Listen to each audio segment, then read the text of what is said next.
Entouré de l'épouse du Premier ministre indien et de l'épouse du Premier ministre du Cambodge. Photo.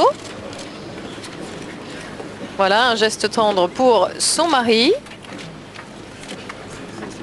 L'épouse du président de la République qui embrasse le Premier ministre François Fillon. Chacun va aller prendre et du Sénat. Hun Sen, le Premier ministre cambodgien. Manmohan Singh, le Premier ministre indien.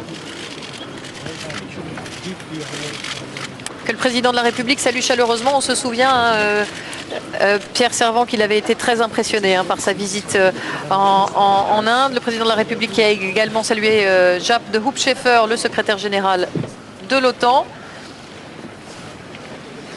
On aperçoit derrière le ministre de l'Intérieur, Brice Hortefeux, le ministre du Budget, Éric Woerth. Et je crois que nous allons bientôt pouvoir démarrer, Pierre, tous ensemble. Il faut rappeler que cette année, la France est revenue dans le commandement intégré de l'OTAN. Et alors là, attention, c'est le parti. défilé aérien commence et le commandant Lyoté va nous aider à commenter ce défilé aérien. Mon commandant, vous avez la main. Et voilà, c'est parti pour les fumigènes bleu, blanc, rouge de la patrouille de France en formation de flèche.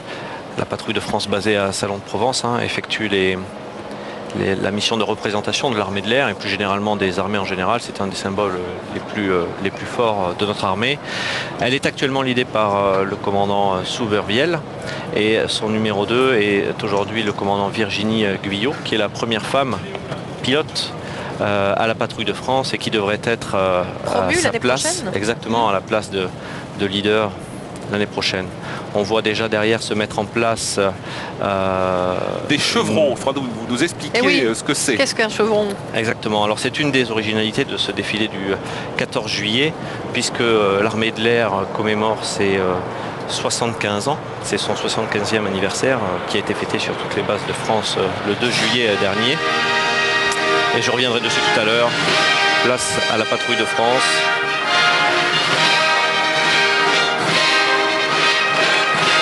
Voilà, sous vos yeux maintenant le chevron qui symbolise les 75 ans de l'armée de l'air. Il est composé d'un chevron de 7 avions avec à sa tête un Rafale et 6 Mirage 2000, suivi de 5 avions, 3 Alpha Jet et 2 Mirage F1. Et vous l'aurez compris, 7 et 5 forment le chiffre 7 et 5 pour la commémoration de ces 60, voilà, ce sont des anniversaire.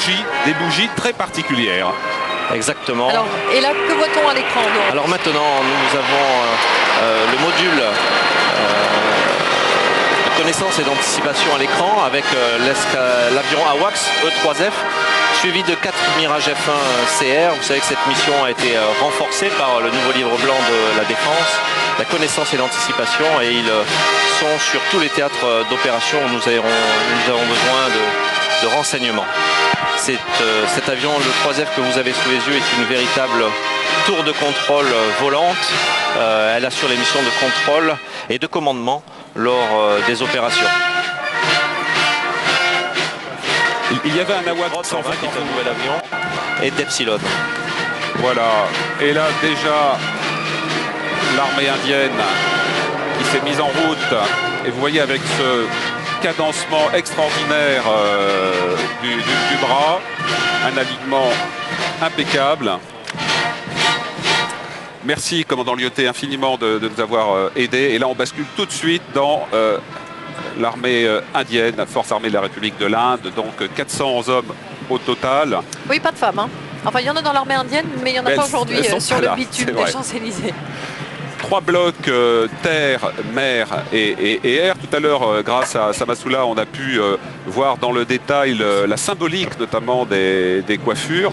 Et là, une particularité, c'est que la fanfare se trouve derrière le bloc de soldats. Et non pas devant. Et non pas devant. Et là, on vient de voir un gros plan. C'est intéressant de le repréciser. Le pas n'est pas du tout le même que celui des militaires français. C'est-à-dire ils font claquer d'abord le talon. D'ailleurs, ils ont eu des adaptations sur leurs chaussures pour pouvoir fouler le bitume parisien. Ils lèvent le bras beaucoup plus haut. Voilà. C'est un pas très claqué, on l'a bien vu aux répétitions. Et effectivement, ils ont dû ferrer leurs souliers pour pouvoir je dirais, bien défilé sur les Champs-Élysées. Et il marche plus vite que l'armée française. Oui, très applaudi. Le président de la République se lève, tous les invités se lèvent.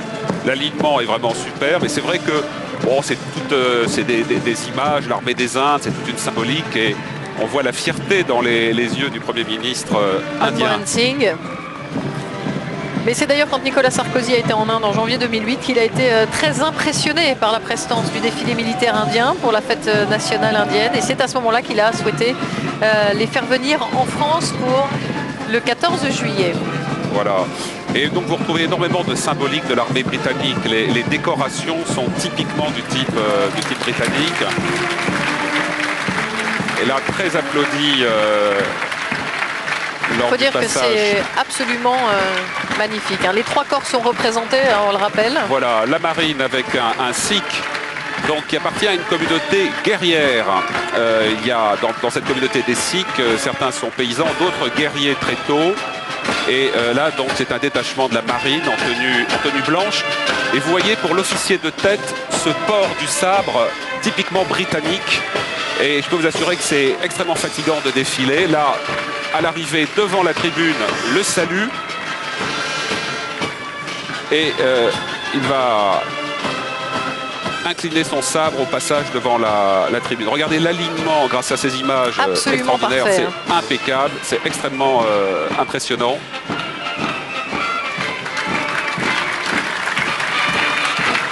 Voilà, et ce bras qui part très très loin derrière et qui remonte pratiquement à l'horizontale, très très différent du nôtre.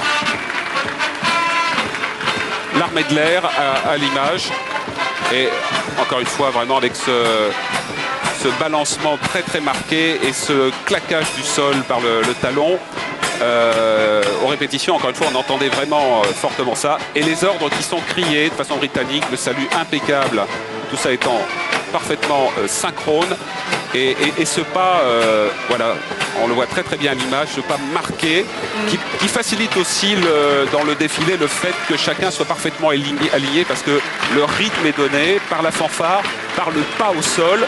Et à un certain moment, l'ensemble de l'unité a vraiment le sentiment de ne faire qu'un seul bloc, qu'un seul corps. Donc c'est aussi cela l'esprit militaire. Voilà. Et déjà démarre le défilé.